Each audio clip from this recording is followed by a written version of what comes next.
Good afternoon, Double O team. I want to reach out to you this afternoon and talk about gratefulness. A couple other things too, so stay tuned all the way through to the end. But to begin with, I want to talk about gratefulness because I heard someone say recently that it is impossible to be both grateful and angry at the same time. And we're living in a moment when it would be really easy to be angry. And yet, being angry isn't helpful. It doesn't help the situation. We have to be grateful. Our attitude is so important. We always talk about this. Choose positive. Choose a positive attitude. Someone said recently, you have to think about what you think about.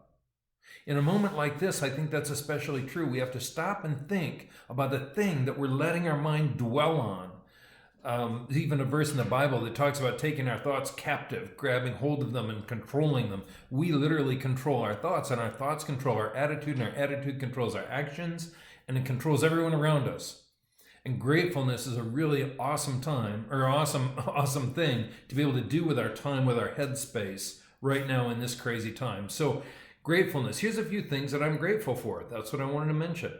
I'm really grateful for Bill and his leadership in this critical moment and the amazing job that he's doing down there every day while I'm back here, and he and I talk every day about several different things. So I really appreciate him executing all of the visions and the things we discuss, the plans we talk about, and for the amazing plans he has come up with his team there as well. I'm really grateful for our leadership team, for Bill, for Bob Ranke as they discuss staffing, for Doug as they talk about a lot of project issues, for Ian as they discuss a lot of finance and forecasting. We're talking about what our forecasts are going to look like in the next few months and how all these things are going to affect it. So I'm grateful for them. I'm really grateful for every one of you that are a critical part of our team. And if you're wondering who that is, it's every one of you. All of you are a critical part of our team. There's no one that's not a critical part of our team. So I'm really grateful for every one of you.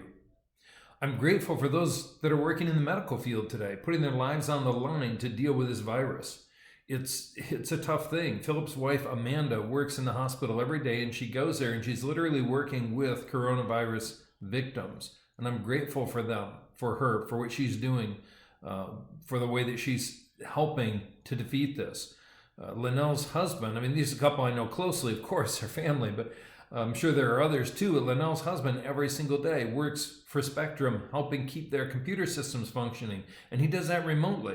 But if he didn't do it and the systems went down, we wouldn't be able to see progress in defeating this virus. So I'm grateful for everyone that works in those systems. I'm really grateful for every one of you that said, I am willing to work during this time. I want to work during this time through this critical moment in our company's history. I want to keep these projects moving forward, especially jobs like the hospitals we're working on, the medical center. These are critical jobs, and it's really great that we get those. I'm grateful for every one of these jobs.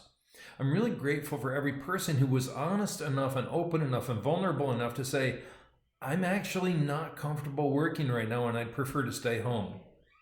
So I'm actually grateful for them because I really don't want people to continue to come to work that are really uncomfortable being there and feel really vulnerable. And I'm grateful for all the steps you guys are all taking to work safely, to maintain social distance, or whatever terms we want to give it, to maintain safe distance, to wash your hands, to do all of those things that we're all being told to do.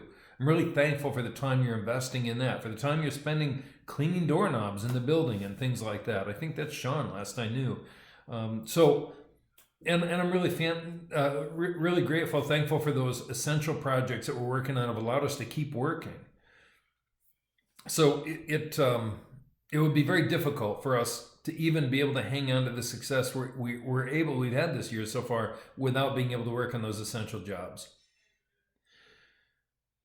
And one reminder too, this is the thing you had to stay on the end for. Remember, starting tomorrow, you have to have a letter like this. This is a printout of the letter that Bill Riley sent out by email to everybody. You have to have a letter like that if you're driving around in a company truck, working in jobs, driving literally. You have to have an excuse. You got to explain if a police officer pulled you over, which they're not really allowed to do. But if they did, if they pulled you over and said, why are you out? You have to be able to explain, hey, I've got to work. So print that. Make sure you've got a copy of that with you.